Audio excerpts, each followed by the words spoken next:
2 Samuel chapter 23. Ang mga huling salita ni David. Ito ang mga huling salita ng anak ni Jesse na si David, ang ginawang dakilan ng Diyos at inanoint ng Diyos ni Jacob para maging hari, at espesyal sa mata na makapangyarihan ng Israel. Nagsasalita ang Espiritu ni Lord sa akin.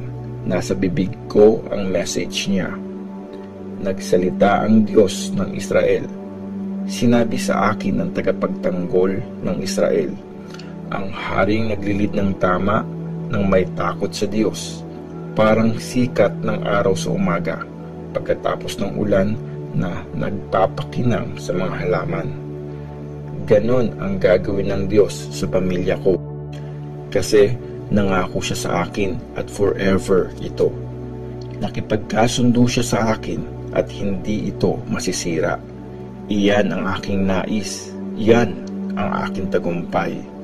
Katuparan nito, ang Diyos ang magbibigay, pero ang masasama, parang mga tinik na itatapon sila. Walang sino man ang makakadampot sa kanila. Sa paghawak, bakal o sibat ang dapat. Sa apoy, lubusan silang mawawasak.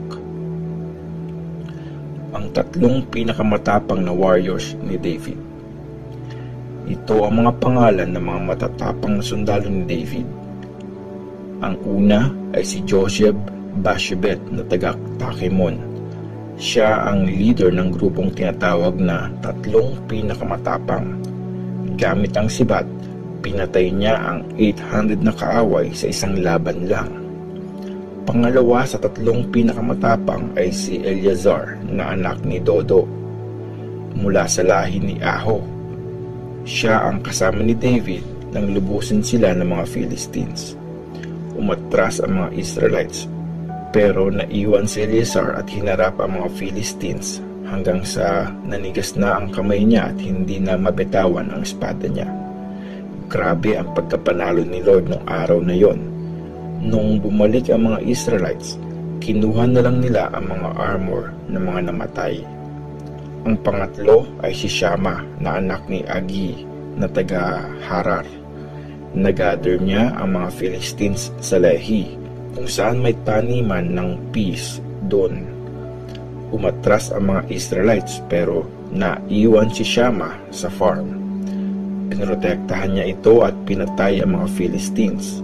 Grabe ang pagkapanalo ni Lord nung araw na yon. Nung simula ng anihan, 3 sa 30 pinakamatapang ang nagpunta sa Adullam Cave para samahan doon si David. May army ng mga Philistines na nagkampo sa Rephaim Valley. Nung time na yon, safe na nasa bundok si David. Pero isang grupo ng mga Philistines ang nagkakampo sa Bethlehem. Na homesick si David at nasabi niyang, sana may makapagdala sa akin ng maiinom na tubig galing sa balon sa may gate ng Bethlehem. Kaya pumasok ang 3 sa camp ng mga Philistines at kumuha sila ng tubig mula sa balon sa may gate ng Bethlehem. Dinala nila ito kay David pero hindi ito ininom ni David.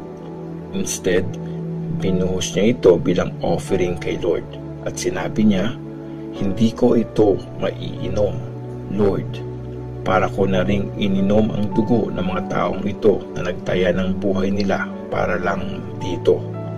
Kaya hindi niya na yun ininom. Ito yung mga ginawa ng 3 pinakamatapang na sundalo. Ang 30 pinakamatapang na warriors. Si Abishai ay kapatid ni Joab, nanay nila si Zeruiah. Siya ang leader ng grupong tinatawag na 30 pinakamatapang. Gamit lang ang sibat, pinatay niya ang 300 na kalaban. Kaya siya naging pinakasikat sa 30 pinakamatapang. Siya ang pinakamagiting sa 30 pinakamatapang at naging leader nito. Pero hindi siya isa sa 3 pinakamatapang. Isa ring magiting na warrior si Benaya na anak ni Jehoiada na taga Kabzeel. Marami siyang kagitingang ginawa. Isa na rito ang pagkakapatay niya sa 2 malalakas na mandirigma ng Moab. Minsan, habang bumabaksak ang snow, bumaba siya sa isang hukay at pinatay ang isang layon. Nakalaban niya gamit lang ang pamalo ang isang higanteng Egyptian na may hawak na sibat. Pero naagaw ni Benaya ang sibat at ito ang ginamit niya para patayin ang higante. Ito yung mga magigiting na nagawa ni Benaya na isa sa 30 pinakamatapang. Ibang klase ang tapang niya pero hindi siya naging member ng 3 pinakamatapang. Inappoint siya ni David bilang leader ng mga bodyguard niya. Ito ang iba pang mga pangalan ng kasama sa 30 pinakamatapang. Asahel, kapatid ni Joab; Elhanan, anak ni Dodo na taga Bethlehem; Shama at Elika na mga taga Harod; Heles, taga Pelet; Ira, anak ni Ikesh na taga Tekoa; Abiezer, taga Anathoth; Mebunai, taga Husha; Zalmon, taga Aho; Maharai, taga Netopa; Heleb, anak ni Baana na taga Netopa; Itai, anak ni Ribay na taga Gibeah sa Benjamin; Benaya, taga Pirathon; Hiday, taga Valley malapit sa Gaash; Abialbon, taga Araba; Asmabeth, taga Bahurim; Eliaba, taga Shaalbon. Ang mga anak ni Jashen: Jonathan, anak ni Shama na taga Harar; Ahiyam, anak ni Sharar na taga Harar; Eliphelet, anak ni Ahasbai na taga Maaka; Eliam, anak ni Ahitofel na taga Gilo; Hezro, taga Carmel; Paarai, taga Arab; Igal, anak ni Nathan na taga Zoba; Bani, taga Gad; Zelek, taga Amon; Naharai, taga Beroth at ang tagadala ng armor ni Joab; Ira at Gareb, mga taga Jatir; Uriah, ang Hittite. 37 silang lahat. 2 Samuel chapter 24. Nagpa-census si David. Nagalit ulit si Lord sa Israel at ginamit niya si David laban sa kanila. Sabi niya kay David, "Kumilos ka at bilangin mo ang mga taga-Israel at mga taga-Juda." Kaya sinabi ng hari kay Joab, ang commander ng army, "Puntahan mo ang lahat ng tribes ng Israel mula sa Dan hanggang Beersheba. Tapos bilangin nyo at ilista ang lahat ng mga pwedeng lumaban para malaman ko kung ilan sila lahat." Sumagot si Joab sa hari, "Paramihin pa sana ni Lord na Diyos nyo ang mga sundalo nyo ng 100 times, mahal na hari. Bakit gusto mo pang gawin ito?" Pero mas nangibabaw ang sinabi ng hari kay Joab at sa mga commanders ng army. Kaya umalis sina Joab para bilangin ang mga Israelites. Tinawid nila ang Jordan at nagkampo sila sa Aroer at mula sa city na nasa gitna ng valley. Tumuloy sila sa north, sa Gad, saka sa Jazer. Tapos nagpunta sila sa Gilead, saka sa Kadesh, sa teritoryo ng mga Hittites. Pagkatapos nagpunta sila sa Dan at mula dito umikot sila papuntang Sidon. Nagpunta naman sila sa south, sa city ng Tyre na may matibay na depensa, at sa lahat ng mga city ng mga Hivites at Canaanites. Tapos pumunta sila sa Beersheba sa bandang south ng Juda. Pinuntahan nila lahat ng mga lugar na yon sa loob ng 9 months at 20 days. Tapos bumalik na sila sa Jerusalem. Nireport ni Joab sa hari ang bilang ng mga pwede mag-serve sa army. 800,000 sa Israel at 500,000 naman sa Juda. Pero pagkatapos nito, na-guilty si David after niyang bilangin ang mga tao. Sabi niya kay Lord, "Malaking pagkakasala ang nagawa ko. Lord, sorry po, hindi ako nag-iisip." Pagbangon ni David kinabukasan, nakareceive ng message si Prophet Gad mula kay Lord para kay David. Puntahan mo si David at sabihin mo sa kanya, ito ang sinabi ni Lord. Meron kang 3 option. Pumili ka ng isa at gagawin ko ito sa iyo. At pumunta nga si Prophet Gad at sinabi ito kay David. Tinanong niya ito, ano ang pipiliin mo? 3 taon na taggutom sa lupain nyo? 3 buwan kang tatakas sa mga kalaban mo? O 3 araw na magkakaroon ng epidemic sa buong lupain?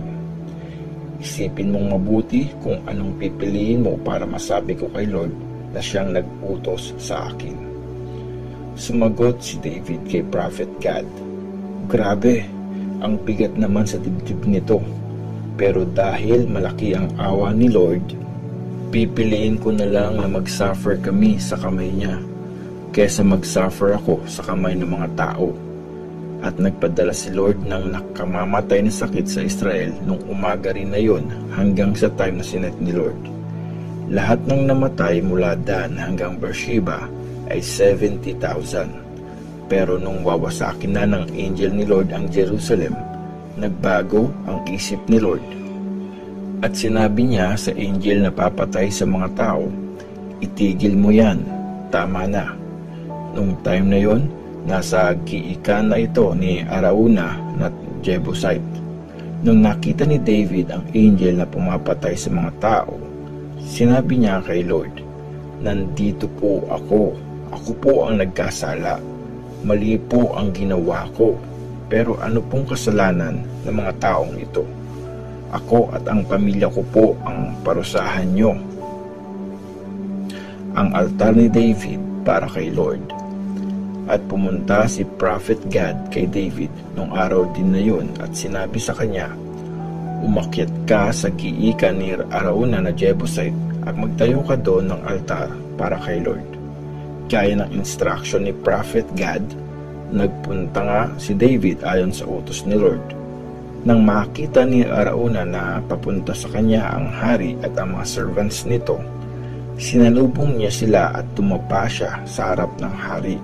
At sinabi ni Arauna, mahal na hari, bakit po kayo nabisita?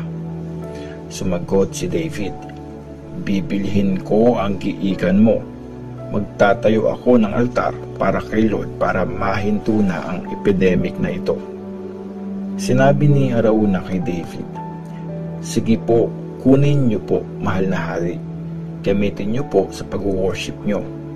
May mga baka po dito na pwede niyong gawing offering na susunugin. Pati na rin po yung mga kariton at mga pamatok nila. Pwede niyo pong gamitin pang gatong. Sa inyo na po lahat yan, mahal na hari. Tapos, sabi pa niya, sana po mapasaya ng offering niyo si Lord na Diyos niyo. Pero sumagot ang hari, hindi. Bibilhin ko ito sa iyo. Hindi ako mag-o-offer kay Lord na aking Diyos ng anumang bagay na walang halaga sa akin. At binili niya nga ang giikan na yun at ang mga baka sa halagang 50 pieces na silver. Tapos, nagtayo si David ng altar sa lugar na yon para kay Lord at nag-offer siya ng mga offering na susunugin at mga peace offering. Pinakinggan ni Lord ang prayer niya at huminto na ang epidemic sa Israel.